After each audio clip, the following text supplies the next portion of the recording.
শুভ সকাল, আসসালামু আলাইকুম। নতুন আরও একটি ভিডিও দেখার জন্য আমার চ্যানেলে ওয়েলকাম জানাচ্ছি। আমাদের নাস্তাটা করার আগে আমাদের ছানাপোনাদের নাস্তাটা করিয়ে দিচ্ছি। আজকে সকালবেলা পাউরুটি দিয়ে ব্রেকফাস্ট করছে। এদিকে চুলাতে ঘি তৈরির প্রসেসিং চলছে। আমার বাসায় কয়েকদিন পর পর 5 লিটার 10 লিটার দুধ আনা হয়। সেই দুধের সর তুলে রেখে কিছুদিন পর পর ঘি তৈরি করি। প্রতিদিন দুধ জাল দিয়ে দুধের সরটা বাটিতে তুলে রাখতাম। এভাবে কয়েকদিনের মধ্যে বেশ অনেকগুলো সর হয়ে যায়। আমাদের এক বড় ভাইয়ের খামার থেকে আনা এই গরুর দুধগুলো জাল দিলে অনেক মোটা সর পড়ে। আমরা যা খাঁটি গরুর দুধ বলি ঠিক সেটা। আর খেতে কি বলবো, অসাধারণ। ঢাকা শহরে এরকম খাঁটি দুধ পাওয়া তো ভাগ্যের ব্যাপার। সেদিক দিয়ে বলতে পারি আমরা বেশ লাকি।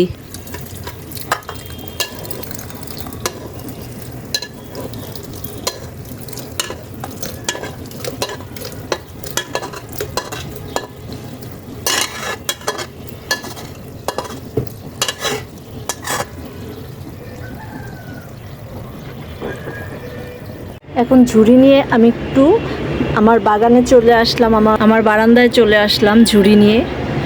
এই যে দেখেন, এটা আমার গাছের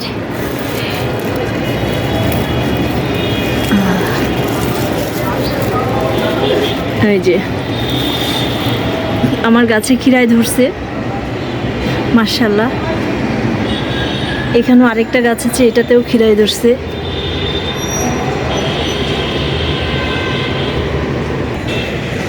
এই গাছটাতে খুব সুন্দর ফুল ধরছে, ইয়েলো, রেড, তারপর বিভিন্ন কালারের, অনেক ভালো লাগতেছে।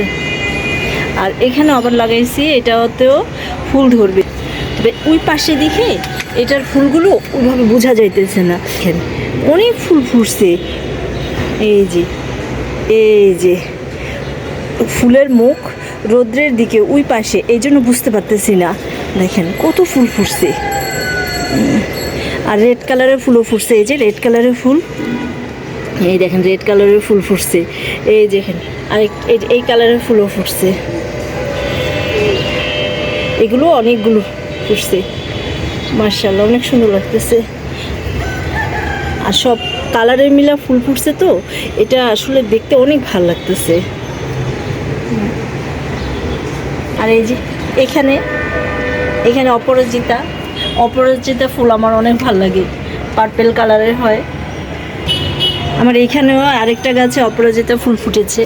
এই যে দেখেন, আমি দেখাচ্ছি, এই ফুলটা একদম সেই লেভেলের ফুটেছে। আহা, অনেক সুন্দর। এই যে এটাও আমি কেটে ফেলি, অপরাজিতা গাছ আবার হয়। এখন এই গাছটায় রৌদ্রটা একটু সারাদিনে, এখন আমি এখান থেকে এই গাছগুলো কেটে ফেলবো। এটা হলো মিষ্টি কুমড়ার গাছ, এই যে এই ডালগুলো কেটে ফেলবো। এগুলো কেটে ফেললে গাছগুলো এবং এই গাছটাও আরো সুন্দর হয়ে উঠবে। থাক, সমস্যা নাই। এই যে এখানেও সুন্দর ডাল বের হয়েছে। এই গাছগুলো কেটে ফেললে, এই পাতাগুলো কেটে ফেললে আরো সুন্দর হয়ে উঠবে। এই যে আমি অনেকগুলো এগুলোও কাটবো, সামনে যখন বড় হবে তখন ওগুলোও কেটে ফেলবো। এই দেখেন এখানেও বড় হয়েছে। এখন এইটা কেটে ফেললে এই জায়গার যে এটা সুন্দর হয়ে বাড়তে পারবে, এই জন্য এগুলো কেটে ফেলতে হয়। এই যে আমি মোটামুটি যেগুলো আমার হাতের কাছে আমি সব কেটে ফেলতেছি। সব কাটলেও খুব বেশি লাগিল পাবো না, ওগুলো আজকে আর কাটবো না, অন্য সময়।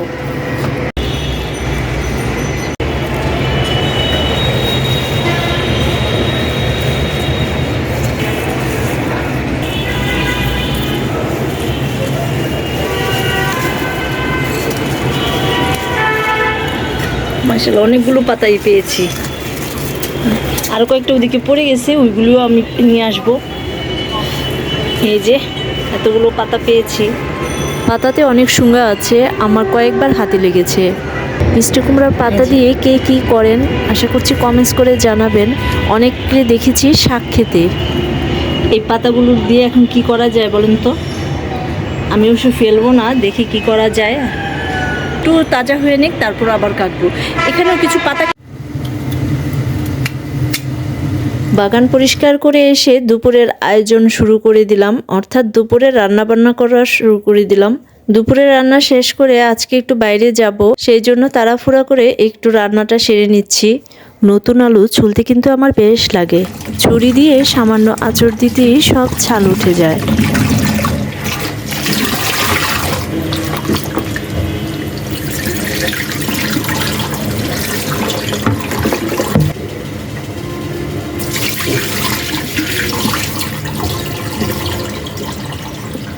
শীতের সিজনে নতুন আলু দিয়ে গরুর মাংস খেতে কিন্তু বেশ লাগে, তাই আলুগুলি একটু বেশি পরিমাণে নিয়েছি। আমাদের বাসার মাংসের আলুটা সবাই খুব পছন্দ করে, আর শীতের আলু হলে তো কথাই নাই। কার কার বাসায় এমন হয় বলেন তো, মাংস থেকে যায় কিন্তু আলু শেষ হয়ে যায়। আমার বাসায় তো শীতের সিজনে প্রায় এরকমই হয়, তাই আজকে ইচ্ছে করে আলুগুলো একটু বেশি দিয়েছি। মাংস বলতে না, আমার কাছে কিন্তু সব সবজিতেই আলু খুব পছন্দ। শীতের সিজনে নতুন আলু দিয়ে টমেটো আর যে কোনো মাছ রান্না করলে বেশ লাগে। আমার আরেকটা খাবারের কথা শুনলে হয়তো আপুরা হাসবেন, কিন্তু আপনাদের সাথে শেয়ার না করে পারছি না। আমার পছন্দের তালিকার মধ্যে আছে আলু ভর্তা, ডাল। আলু ভর্তা হলে ডালকে মিস করি, ডাল হলে আলু ভর্তা মিস করি। আমার কাছে দুটাই থাকতে হবে। আরও একটা কম্বিনেশন হলো মাংস ডাল। কে কে খান জানি না, তবে আমার কাছে কিন্তু বেশ লাগে। আমার বাসায় কিন্তু আলু ভর্তা আর ডাল এই দুইটা রান্না খুব কমই হয়।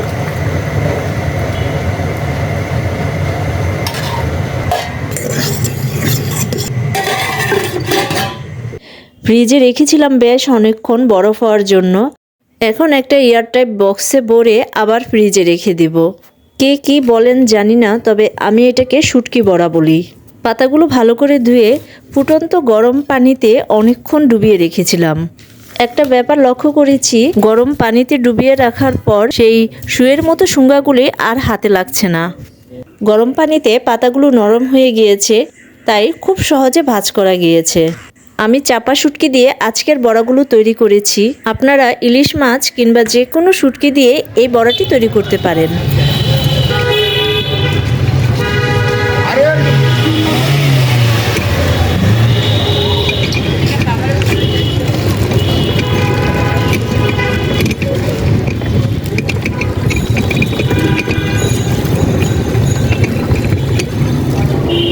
দুপুরে খাওয়া দাওয়ার পর আমরা একটু বাইরে বের হয়েছি। টুকিটাকি কিছু কাজ ছেড়ে প্রথম মঞ্জিল নার্সারিতে যাব। কয়েকদিন আগে প্রথম মঞ্জিল নার্সারিতে গিয়ে এই টবগুলো দেখেছিলাম, আমার তো অনেক ভালো লেগেছে। এই টবগুলো প্রথম দেখাতেই আমি পছন্দ করে ফেলেছি, আর মনে মনে বলেছি আমার এই টবগুলো চাই। আজ নয় কাল কিংবা অন্য কোনো দিন। কিন্তু বেশি দিন অপেক্ষা করতে হলো না, আপনাদের ভাইয়া আমাদেরকে এই টবগুলো কিনে দিয়েছে। আমি টবগুলো হাতে পেয়ে মহা খুশি। যে কোনো সাদা টবই অনেক সুন্দর, আর এগুলোর উপর কাজ করলে তো আরও বেশি ভালো লাগে। আমি প্রথম যেদিন দেখেছি সেদিনই আমি সিদ্ধান্ত নিয়েছি এগুলোর উপর আমার কিছু করতে হবে। এতক্ষণ দেখে নিশ্চয়ই বুঝতে পেরেছেন অলরেডি আমি লেস লাগানো শুরু করেছি। টবগুলো আনার পর থেকেই মনে হচ্ছিল কখন কাজ শুরু করব। আমার আর তর সইছিল না, ঝটপট কাজ শুরু করে দিলাম। লেসগুলো আমার বাসায় ছিল, বেশ অনেকদিন আগে মার্কেট থেকে কিনেছিলাম। এতদিন পর দামটা ঠিক মনে নাই, তবে একসাথে 10 গজ কিনেছি সেটা মনে আছে। স্টুডেন্ট লাইফে অনেক হাতের কাজ করেছি, পুঁতি পাত্তি ব্লগের কাজও করেছি। লেসগুলো আটকানোর জন্য আমি গ্লুগান ব্যবহার করছি। আগে এই গ্লুগানটা শুধু নিউ মার্কেটে পাওয়া যেত, এখন আশেপাশে অনেকে ইলেকট্রিক দোকানগুলোতে খোঁজ করলে আপনারা পেয়ে যেতে পারেন। মোটা চিকন দু ধরনের গানি পাওয়া যায়। আমার এটাতে মোটা স্টিক ব্যবহার করতে হয়। আপনারা চাইলে চিকন স্টিক দিয়েও কাজ করতে পারেন, সেক্ষেত্রে চিকন স্টিকের জন্য চিকন গ্লুগান লাগবে।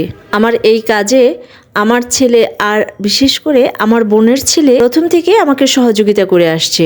মাঝে মাঝে দুজনের মধ্যে একটু দুষ্টুমিও চলছে। দুজনকেই অনেক ধন্যবাদ। অনেক কষ্ট করে সময় নিয়ে 7-8টা টপ আমাকে কমপ্লিট করে দিয়েছে।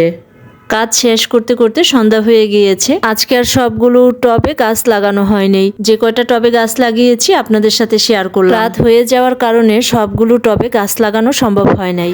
যেহেতু সবগুলো টবে গাছ লাগানো হয় নাই, তাই সবগুলো আর দেখালাম না।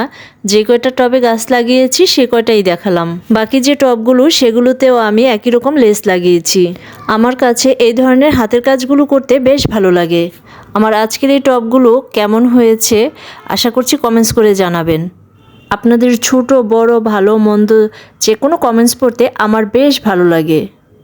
যারা আমার আজকের এই ভিডিওটির এই পর্যন্ত দেখেছেন তাদেরকে জানাচ্ছি অসংখ্য ধন্যবাদ এতক্ষণ আমার সাথে থাকার জন্য, আমার পাশে থেকে আমাকে সাপোর্ট করার জন্য। দুজনকে সকালবেলা একসাথে দেখছি, এখন দুজন আলাদা আলাদা। আরে বাবারে, খামচি না দিলেই হয়েছে। আমি কিন্তু এমনি ভয় পাই অনেক। দেখেন আমার বাড়িঘর আস্তে আস্তে সব দখল করে নিতেছে এরা।